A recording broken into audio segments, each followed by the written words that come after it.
Welcome to The Grace Way, a program from Grace Baptist Academy. Each episode is designed to share the heart and vision of our school through thought-provoking conversations, biblical truth, and meaningful insight. Whether we are answering your questions, outlining our philosophy, hearing from our staff or other professionals, our goal is to strengthen the partnership between home and school, all for the glory of God. And now, here's your host, Craig Carpenter. Hello everyone, and welcome back to The Grace Way. Today I'm excited to interview one of my good friends, Micaiah Collins. Micaiah Collins, also known as Red, was born in Panama City, Florida, and moved to Mississippi as a child. Skipping kindergarten and 7th grade, Micaiah showed exceptional intelligence. At the age of 16, he finished high school and later earned an associate's degree in human resource management. Although he was raised in a Christian home and heard the gospel from a young age, Micaiah chose his own path, seeking fulfillment in whatever the world had to offer. While traveling on the interstate one night in July of 2012, he came to the end of himself. On the shoulder of the road, Micaiah put his faith and trust in the death, burial, and resurrection of Jesus Christ and was born again. Since that time, Micaiah has been serving in various ministries at his local church, where in 2022, God called him to preach. For the past 21 years, Micaiah has been employed at Coca-Cola, presently working as a department head of operations. Currently, Micaiah is studying to complete a degree in biblical theology to deepen his spiritual knowledge. He is married to Rebecca Collins and has one son, MJ. Brother Micaiah Collins, how does it feel to be the kid's second favorite chapel speaker behind your own dad? I've always been second fiddle to him anyway. So started as a young kid. He used to beat us up on the basketball court. So I've been losing to him all my life. So what kind of basketball player was he? He challenged us, absolutely. He would put us through drills in any kind of sport. He would set up little obstacle courses in the front yard, have us run through. And so a good dad. Oh yeah, he was absolutely. He would his favorite quarterback was Roger Staubach. Roger Staubach. That's a throwback. Roger Staubach, Terry Bradshaw. So he would get us in the front yard and he would try to throw. He would try to throw like he was Roger Staubach or Terry Bradshaw and like throw us bullets at a very young age. A window into your upbringing for sure. Where did you grow up mainly? Well, I was born in Panama City, Florida. Lived there till I was about 7 or 8 years old, and then we moved here to Goshen, Mississippi. We actually moved to Van Cleve first. Okay. And we lived there for I don't know how long.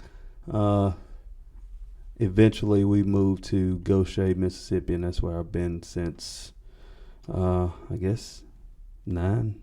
Wow. Oh, and why were you living in Panama City? Okay, so my dad was in the Air Force. He was stationed at Tyndall Air Force Base in Panama City, Florida, but he also pastored a church in Panama City. Oh, wow. For how many years did he do that? Man, I have no idea. Okay. Until we moved here. Okay.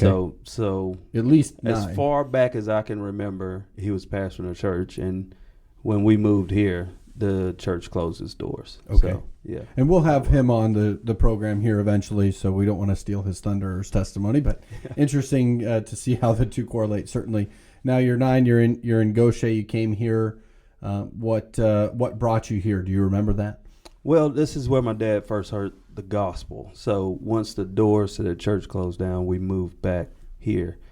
He first heard the gospel when he was stationed here at Keesler Air Force Base. And, so that's why we moved back here to the church that he was sent out of. Okay. Now, you grew up in church from the time that you were of 0 years old all the way until high school or till you got old enough to be out of the house, and then something kind of happened. Can you walk us through kind of the decision to walk away from the Lord at your age? Okay. It was... Sure, it's a long process, but you could boil it down for us here. Pretty organic. So, yeah, I grew up in church. I've been going to church as long as I can remember. So I heard all about the gospel, heard about Jesus and how he died on the cross for everybody, for the sins of the whole world. So we had that upbringing, and it wasn't just services on Sunday and Wednesday. This was lived in the home. So there was the way we lived, our lifestyle represented Jesus Christ. It represented a Christian. It wasn't just a weekend thing. So You're saying your parents were good, godly examples in the home. absolutely, Okay. absolutely. So from an infant till I was about probably 16, 17 years old. When I was 16 or 15, actually, is when I got my learner's permit. Back then, you had to get your learner's permit at 15, which obviously was many moons ago. Because I think now you can get your license at 15, if I'm not mistaken. I know there's some new laws coming up here this summer where I think it's even now you have to take driver's ed. I could be wrong, but I know some students were trying to rush to beat that deadline. But nevertheless, I hear what you're saying. Yeah, so I got my car at 15. I really couldn't drive by myself till I was 16, but I started to, I don't know, get out of the house a little more, and really kind of fell in love with music, which was not Christian music, wasn't gospel music, and that just kind of started the independence, I guess. Really, the car and the music. Yeah. Okay. Yeah. And even at that time, there was no real urge to go out and be on my own or go live a life of sin. It was just, I think that kind of just started the ball rolling. Okay. Can you tell us, by the way, what was your first car? Oh, wow. My first car was a 92 Honda Accord. Okay, that's not bad. I'm sure there's still a few of those cars that are out on the road to this very day. Yes, actually, my first 3 cars were Honda Accords. Okay. But yeah, they were. That's what your sister drives too, right? Absolutely. Okay. I tried to buy it from her a while ago. I love them. Was that your first car, the one that she's still driving? No. Okay. Mine was a 92. Hers is closer. Hers is probably in the 2000s. Okay. Well, now a 92 Honda Accord. So you're 15. How old? How old are you? At 15? Oh my goodness. I'm not. How old are you at 15? What year are we? What year are we in? 99. Okay. So a 7-year-old car. That's not bad for your first Not car. bad at all. And it looked really good. Okay. And your dad paid for it. Yes. And gave it to you. Yes. You didn't have to do anything for it. Didn't have to work Wow. for it, but I was working well before I got a car. Okay. Really? I think the car might have been out of guilt. The purchase might have been out of guilt because we had been working since probably 10 years old, 9 or 10 years old. Based on context, I'm guessing this was with your father. Absolutely. My dad started his own janitorial business when I was around 9 or 10. And we were working for him, not necessarily by choice, but we would make, it was 4 of us. So 2 brothers, 1 sister, 4 of us. And it was tough. It was tough. We used to make $25 a month. So the car. I wonder if the statute of limitations has passed for your father's sake here. Well, for entrepreneurship, I don't think those rules apply. If you have, if it's a family-owned operated, you're not enforcing. Hey, those we're all laws. contributing to the family. Absolutely. Something we can laugh about now, certainly. I didn't have to spend my own money to work for the car. It's kind of like a graduation present because I wasn't allowed to drive until after I graduated. Really? Okay. So was that a family rule? Yeah. Okay. So I graduated at 16 and started going to JC, junior college, MG, CCCC, however many C's you want to add to it. That was my first car. Okay. What would you say? You brought up the music factor and how that kind of started to influence you. Would you credit that with kind of driving you further away from the Lord, or was that just really like the starter dose? It was definitely the starter dose. I didn't think it had anything to do with my behavior. But anybody mature enough to know, anybody that is mature enough knows that what you listen to affects who you are. It affects your attitude. It affects how you think. And did your parents start pointing that out to you at this age? Like, did they know? No. They could just tell that there was a difference in behavior a little bit, I would imagine. Yeah. We would talk. One thing that rings in my head, and it will probably ring until the day I die, is my mom would always tell us, "You're not living up to your potential." Oh, that hurt. That hurt all the time, and I would hear that. I've heard it even in my adult years, like, God has something more for you. You're not living up to your potential. Whew. Yeah, that used to hurt. But the music, it was just I don't know, like a starter to another lifestyle. I love the quote from your mom. You weren't living up to your potential. Did you know what she meant? Did you try to know what she didn't mean? How did you play that? I really didn't. I don't know. I really didn't put much into it.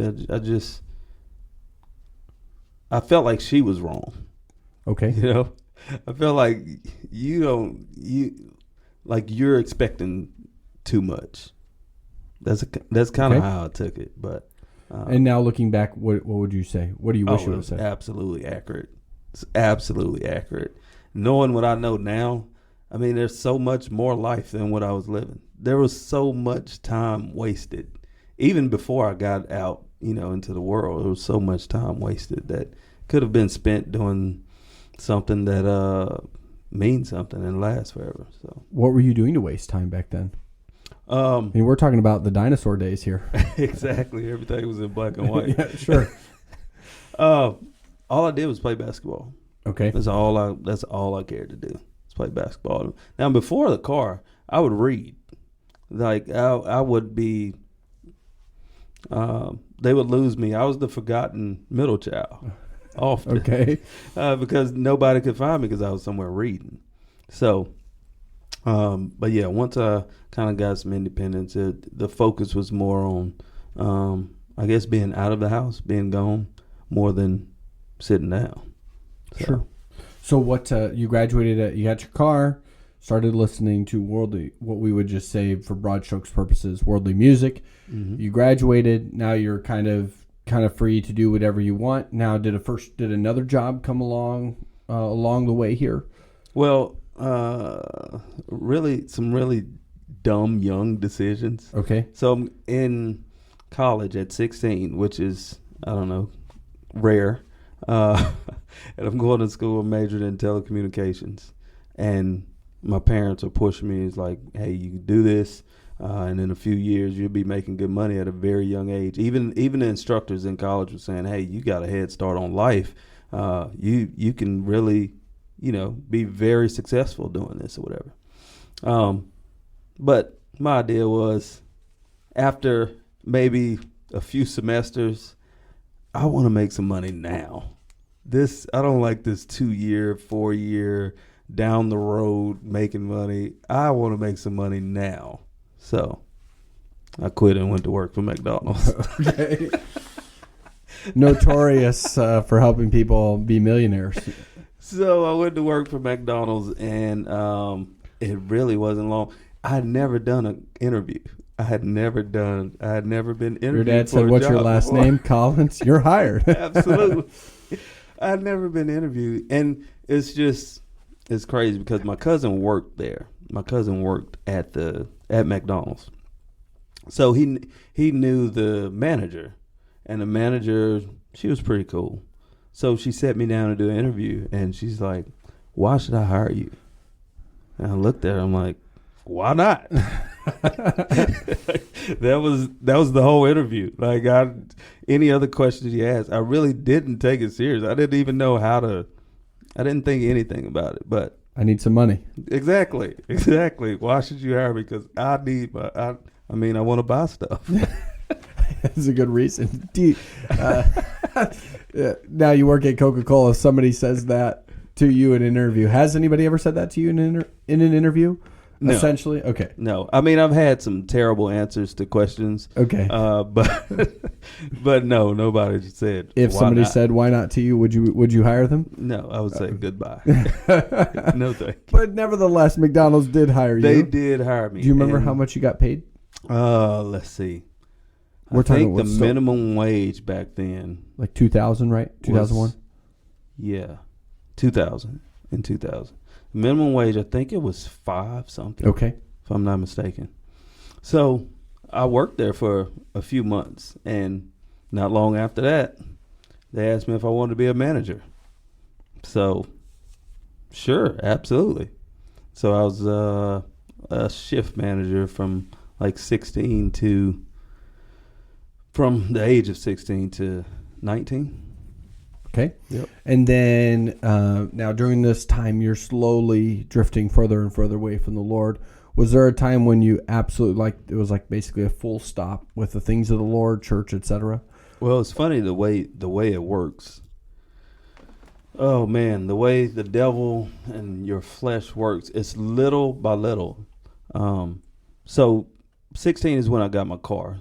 16 is when I'm going to college. But I didn't move out of my parents' house until I was 18.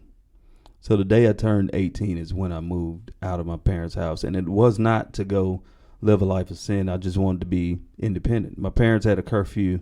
We had to be home at 10 o'clock regardless. Every weekend, does not matter. Weekday, weekend, 10 o'clock is the time you need to be home. And, I mean, I had no problem with that really.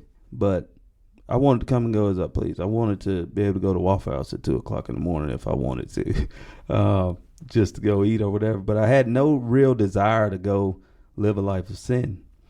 But it's just little by little. The saying goes, sin will take you farther than you want to go.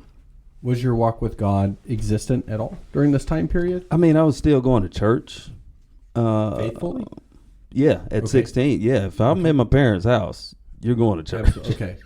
Well, I'm saying like your personal walk with the Lord, was that existent, non-existent? There was nothing. I was still, because I mean, I really thought that's what Christianity was, is you go to church on Sunday morning, Sunday evening, Wednesday night, and in between that time, you just try not to sin. And I thought that's what the Christian walk was. So, I mean, based on that, my Christian walk was excellent. Sure. Absolutely. It was excellent. But the trying not to sin, I still was a pretty good guy. I wasn't just over my head in sin. But when I turned 18, I kind of got away from going to church as much. I would take shifts that were on Sundays. So it really wasn't as important. And little by little, I mean, it wasn't long before I was over my head. I was up to my neck in sin. And it's just funny the way it happens. You do one thing, and that leads to another thing. And before you know it, you're doing stuff that you never thought you would have done. Like, never thought you would have done. Yeah. Of course, we're trying to be general because of the wide range of ages that listen to the program, but at the same time, were the activities that you started to participate in that would be considered ungodly or worldly, how did you get involved with those? Was it more friends? Was it the job? Was it just a general lack of being away from the Lord combination? What do you think? It was definitely friends. I enjoyed the company of females. Outside of sin, I enjoyed the company of females. So I wanted to be wherever the females were. Well, if you are not at church, if you are not in church circles, the females that I enjoyed being around, they happen to want to be around other things. Sure. And those other things was sin. So you're 21 now, 22, and by this point you're almost completely out of church. Yes. Completely away from the Lord, completely wrapped up in sin, all the things of this world. How long did that go on before, as what we would say, maybe the prodigal son, where he came to himself? Oh, wow. So this was a everyday process. From the time I moved out of the house at 18, I was away from anything godly. I would go to church sparingly, but I was away from anything godly until I'd say 27. Really? Yeah. 27. Now, Yes. was it when the Lord finally got a hold of your attention, was it a singular moment, or were you really building up to that moment? I'm sure your parents were involved to some extent, or at least maybe acquaintances, Of family course, members. my parents absolutely would, try to get a hold of me. Because you still maintain a relationship with them throughout all of this. Absolutely. They would always tell me, "Hey, you going down the wrong path. This is not going to end well. You need to be close to God. You need to be at church. You need to be doing this or that. Just trying to push me in the right direction." But I was having too much fun doing what I wanted to do. So, I mean, it's so amazing that when you are in it, as far as away from God, you don't see how far away you are. You can be grasping for straws, literally drowning, but you don't even see that you're drowning. And everybody else around you can see you struggling. They can see you going down this terrible path, but you think it's okay. I promise you, the prodigal son, before he got in that pit with the pigs, he did not even see the downfall. He didn't even see that it was going down. It was that moment, when he was about to feed on those husks that brought him back. Did you find true fulfillment in or satisfaction in the worldly things? Oh my goodness, absolutely not. There was nothing. I speak about it often to the young people at church. There was absolutely no purpose. There was no purpose in life whatsoever. If I woke up one day and I did something good, who really cares? If I woke up and did something bad, who really cares? If I went to work every day, what difference does it make? If I didn't go to work every day, it did not matter. The day of the week didn't even matter. Like, some days I would work on weekends. What is the difference from a Saturday and a Monday if there's no purpose in life? What you are doing has no purpose. All you're doing is you're going to work, you're making money, you're paying bills. That is all you have to wake up for, is to make sure your bills are paid. It seems counterintuitive, does it not? Like it seems like you would at least find some measure of fulfillment, some measure of satisfaction. But sin is satisfying for a season. So in the moment, you're satisfied. When you get away, when you get alone, when you are at home by yourself, what do you have to look forward to? was that your case? Would you try to fill up all of your time with activities or things to do? Because, boy, when it got quiet, the voices I would try to fill it up just because. Like, I really didn't care to sit by myself. Okay. I really just didn't care to be bored. So I would always find something to do, whether it was basketball or going out doing whatever. Yeah, I would always stay busy, but even in the busyness, there's no purpose to it. Wow. So you're 27 years old, and I know a little bit about your salvation testimony, but what exactly brought you to the Lord? Well, at 27, I was still holding on to a profession of faith that I made, a prayer that I said when I was 14 or 15, and even had made professions since then. But I was still holding on to the fact that I am saved. I just don't live like it.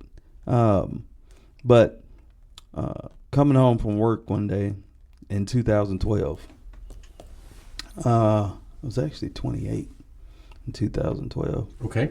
But I'm headed home from work one night, and God is just dealing with my heart, and is basically saying, if you're a child of God, where's your proof?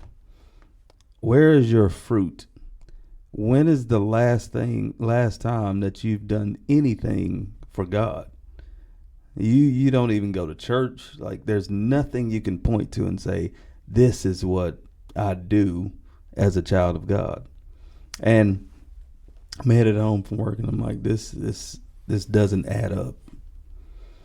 And I'm like, when I get home, I'm going to settle this once and for all. I'm not about to doubt my salvation. I'm not about to be worried about where I would go if I was to die. So when I get home, I'm going to get on my knees. I'm going to confess my sins. I'm going to repent, and I'm going to just believe on Jesus Christ, because my way is absolutely not working. So on the way home, it's late at night, no cars on the road. I'm not even listening to the radio. It's quiet in the car, and I'm driving from Gulfport to Goshen, and my thought process is, when I get home, I'm going to get saved. And as I'm driving, the Holy Spirit is dealing with me, and the question comes to mind, what if you don't make it home? As you're driving, what if you don't make it home? Is God just going to give you a pardon and say, well, I knew you were planning to do it, so come on into heaven? Probably not. So I didn't care to take the risk. So I pulled my car over on the shoulder of the road, right there by the D'Iberville exit. This is 2012, before everything was all built up, but pulled it over under a street light. And I repented of my sins, and I put my faith and trust in Jesus Christ. Well, amen. Now, I do know from here to when you started to get serious about the Lord, there was a gap. Mm-hmm. You did not get right back into church. You did not establish a walk with the Lord. And we're talking, what year did you say this was? 2019. 2019. Okay, so about 7 years ago. You didn't start right back into church right away. Correct. However, it was a slow process, but you did get there. Can you talk about what helped you become serious about God, or what led you to become serious about the Lord? Oh, man. So when I got saved in 2012, I'm still going off of what I thought a Christian was supposed to be. And I thought a Christian was somebody who just didn't sin. So after salvation, I just tried my best not to sin. But it wasn't until 2019 when I started going to church more, and I was in a revival, and Dr. Zeb McDarris was preaching, and it seemed like every night he said, God wants to use you, but he can't fully use you until you surrender. And I had no idea what that meant. Like, what do you mean surrender? Like, I've accepted him. I've repented of my sins. I have him living in my heart. What do you mean surrender? So it piqued my interest, and that turned the light on, and I wanted to know more about it. And what I found out is salvation is only the first step. There's so much more. There's so much more. I can actually have a relationship with my Savior. And the more I found out about that, the more I wanted to know. And ever since then, it's been a really amazing journey. It has been an abundant life ever since then. But it was a slow process. And there was a major event in 2019 that kind of helped that process along. Okay. In 2019, I still was not like on fire for God. It was a process. I started going to church more. So I was in church every Sunday morning. Sunday night, Wednesday night, sparingly. I had an agreement with my mom to trade dining room sets. So she would get my dining room table and chairs, and I would get her dining room table and chairs. So we decided to trade, and I made the decision that I wanted to trade on Sunday night just because I didn't have anything else to do. I could have went to church. That was an option. However, she had told me, hey, you're going to need some help with that table. It is heavy. Well, you being the big macho man that you are. I hate asking for help. I hate. What is that, by the way? What is pride? Yeah. Okay. There you go. Thank you. I tried to, and I still try to sell it off as I don't like inconveniencing other people. Sure. I'm with you. I just had to ask you that question. Yeah. If you're wondering out in the audience, Brother Micaiah here asked me that question regularly. What is that? That's pride. Because I told him the same exact lines that he just used on me. Okay, I'm sorry. So you're trading the table on a Sunday night when you should be in church. Yep. There's where we're at. Yep. So I got a truck and trailer, drove it to my parents' house. So I walked inside to get the table. It was a big glass top, a round table. And I lifted up on one side of it, and I'm like, that's not that heavy. I don't know what my mom was talking about. A phrase you said all through your growing up years. Absolutely. She doesn't know what she's talking about. So I lift up on one side of the table, and it doesn't seem that heavy. So I picked up on it a little more and tried to slide it off the edge of the table to the floor. And my idea was it was too big for me to just pick up. It was at least an inch thick. It was too big for me to just pick up. So my plan was to set it on its edge and roll it to the trailer. This is sounding more genius by the minute. Yeah, I'm a mover by trade. So as I picked up on it and slid it off the edge of the table, I realized it was much heavier than I thought, and it was moving way faster than I wanted it to. And when the edge of it touched the floor, it seemed like it was in slow motion. It seemed like the whole world slowed down. The edge of it touched the floor. It seemed like it only touched the floor, and it broke in half. So I'm still holding the top part of the glass, and the bottom half slams into my leg. But it moved so fast. I didn't even pay attention to everything that was going on. It moved fast. It was loud. I couldn't even hear myself think. So I'm standing here holding the top of the glass, the top of the table, and I'm just thinking, the first thing I thought was, now I got to get another glass top. So I set the top part down, and I looked down at my leg, and I had on kind of like some wind pants, or that's really throwback. I just aged wind pants. I used that word the other day. The kids were like, "What? You mean sweats?" Yeah, I'm with you. I had some athletic pants on. They were very thin. Way to try to de-age yourself. And I looked down, and there's a tiny slit in my leg, in the pants leg. But I looked down at my shoe, and my shoe is covered in blood. You might take that. It's covered in blood. So, riveting. I'm wondering, like, what's going on? I don't understand, because it all happened so fast. So I pull my pants leg up, and my leg is gaped open. Ooh. It was a terrible sight. It was a terrible sight, and I panicked, which is something I don't even know how to do. Not cool as a cucumber. I'm running all over the dining room, trying to find a towel, to at least wrap around it. Go to where I know the towel closet is.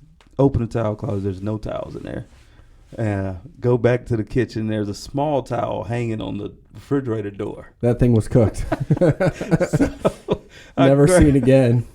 I grabbed that towel, and it's barely even, it's not even big enough for me to tie around my leg. So I just have to hold it on my leg. So I hop to the car, because there's nobody I can call, because everybody that I can call is in church on a Sunday night. So I ended up driving myself to the hospital, and I got there, and they rushed me back immediately. And the guy that was stitching it up told me that if that glass had cut a different way, I would have bled out in 4 seconds. Or I think it was 8 seconds. One of the two. Very quick. Either way, very quickly. Exactly. I could see how that the Lord would have used that event to get your attention. Oh, absolutely. How fast did you understand this would not have happened had I been where I was supposed to be? As he was stitching it up, I knew that this is God. There's no doubt about it. This is God. Let's make a clarification. Not trying to be a bludgeon or a hammer, just trying to punish you for what you had done, but just trying to, something to get your attention. Well, what I realized is there were so many instances before that he was just trying to nudge me to get my attention, and I wouldn't pay attention. I would not just give in. But after that, it kind of woke me up. I said, yeah, something has to change. Matter of fact, everything has to change. And it was a verse that really helped me. It's a verse that really helped me to make the change with everything, including music was kind of the last thing that I let go of. And I tried to convince myself that it was good music. It was conscious music. It was music that had a good message in it. But 1 Corinthians 10:31, whether therefore you eat or drink or whatsoever you do, do all to the glory of God. And when I applied that to music or anything that I did, I could not say how this glorified God. And for anything in my life that I could not apply that verse to, it had to go. So that was the Kickstarter. Tying that verse in with the revival of God really wants to use you. That's what made the change, and ever since then, it's been totally different. Would you consider that to be the time that you were also called to ministry, or was there a separate time when you felt the Lord? It was definitely a separate time. At that time, I wanted to do any and everything that had to do with God. If it had nothing to do with God, I did not care about it. I just didn't. I went from being a sports fan to I don't care. I don't have time. I went from being an avid reader to I don't want to read anything except my Bible. Like I don't have time. If this is what God has for my life, I don't know how much time I have left. By the way, what genre are we talking about of reading here? Before any and everything, Hardy Boys. It really you just didn't aged matter. yourself again. It really didn't matter. Sure. I didn't have a like a favorite. I didn't care for history. All right, we're done. We're done. Anything Next that question. Anything kind of adventurous or whatever, I would read. Okay. But yeah, after that, I didn't care about anything else. My love for basketball kind of faded. I only wanted to do anything that had to do with God. Now, you did swing that back into balance. Absolutely. Okay. And so I guess I think that's an important thing to note, because a super Christian is not somebody who never plays basketball or never enjoys a hobby or you could fill in the blank with numerous different things. But do you view that as a problem that you were like that for a period of time, or did you need that in your life? Oh no, it was not a problem. It was just me falling in love with God. Like it was the initial attraction. Sure. I'm not sure there's a better or more wonderful way to put it. Yeah, it was awesome to me. But I think it was very necessary. Okay. Let's if we could kind of wrap things up with your life verse. Of course, you've referenced a couple verses, and you referenced John 10:10 indirectly earlier on in the episode. I don't know if the students or those listening caught on to that, about how Jesus has come to give life, and not just life, but life more abundantly. And that really seems to be the story of your case, right? The Lord gave you life, and then you lived for still a period of time where you tried to go to church, not sin, but you also weren't serious about a relationship with the Lord, which is what he wants for us. But is there any other verse that really kind of, I guess you could say, is your life verse, or the verse that you lean on? There is another verse. There's plenty of other verses, but one of the verses that really helped me, because I used to regret all of the time wasted. I used to regret all of the, just this ridiculous stuff that I was involved in. And why didn't I get this sooner? But there's a verse, I think it's in Galatians, I want to say it's chapter 1. And Paul is talking. And he's former ex-murderer. And he says, but when it pleased God to reveal his son in me. And this is Paul, who's much worse. I mean, if we compare in sins, he's much worse than I was. I would think he was much worse than I was. And he said, but when it pleased God. That's verse 15, by the way. Galatians 1:15. Got you. But when it pleased God to reveal his son in me. And that's what kind of helped me to see that it was God's grace through it all, that even allowed me to the chance to come back. So he allowed me to go through all of that, and I've seen it in my life that I've been able to help people who've taken the same route that I have, and I have the experience to tell them that's not the way to go. So, what do you say, or man, what do you want to say to the people who seem to not listen to you when you tell them that? Because I'm sure there's plenty of people where you said that's not the way to go, and they still went down the path anyways. It just reminds me so much of myself, because I see me in them. My parents used to warn me, this is not the route to take. It will not end well. And I see it now. It's come full circle where I'm telling the younger people and watching them assume that that's not going to happen to me.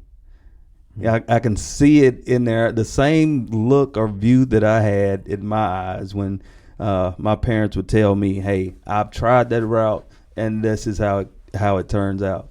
And the same mentality that I had, which was, that's not going to happen to me. That's not the way it's going to work for me. So what are the keys or the keys to making sure it doesn't happen to you? Not in the context we're talking about, but I'm saying not going down the path away from the Lord. How do I stay away from that path? Well, they were telling me, because I was on the wrong path, they were telling me, hey, that's going to end bad. Absolutely. So you're saying the key to avoiding that path altogether. Oh, just being totally in love with God. Totally in love with godly things. That is to me, that's the best way to put it. I don't even know how to give you steps to it. I think that's a tremendous way to close. Students, are you in love with God? That's a question we all have to answer for ourselves. And how often do we say that very phrase on the show? We say something like, you have to make this decision. You have to answer this question. One day we will all stand before the Lord and have to answer for the ways that we lived our life. Brother Micaiah, thank you for your time. And students, hold on. I'm getting the finger. If I could add, I spoke about having no purpose. Every day now, I wake up with purpose. I have something to do that is going to last for all of eternity. Now living for God, no matter, there's a reason for everything that I do now. Maybe this is an even better way to end the show. Take number 2 of ending the show, but nevertheless, yes, absolutely. What is your purpose? And not in the way the world would ask, but what is your purpose in life? For a Christian, that means something totally different. It means being in the center of God's will and loving Him. Students, let's continue to walk the Grace Way together. Thank you for listening to The Grace Way. We hope today's message strengthened your connection to both the Lord and our ministry. If you have any questions you would like to have answered on the program or would like to connect with us, please email us at thegraceway@gbaos.org. Until next time, let us continue walking the Grace Way together.